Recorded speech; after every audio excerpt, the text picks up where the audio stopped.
Okay, so let's look at part C together.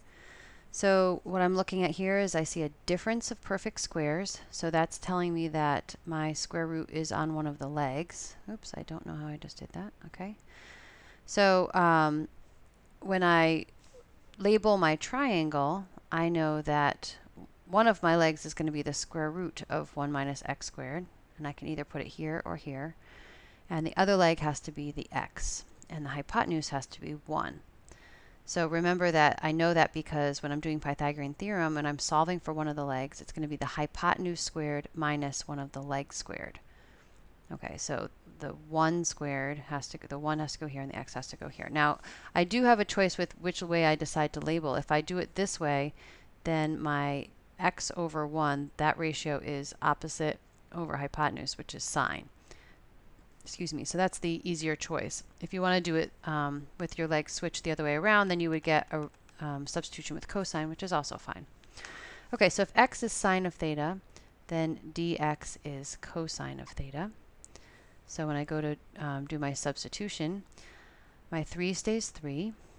X is sine, so this becomes sine cubed.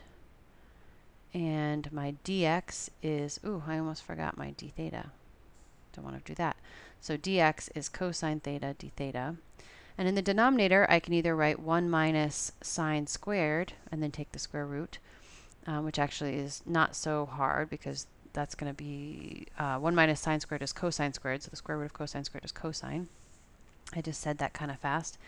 But alternatively, the other way is to just look at the triangle. Notice that the square root of 1 minus x squared, that's the adjacent over the hypotenuse, that's cosine. Right? So however you want to do it, you can find out that that denominator is cosine. So you do it this way, or you do it by brute force by substituting x in as sine squared, and you'll get the same place. Okay, notice that the cosines cancel here, so we're just left with 3 times sine cubed of theta d theta.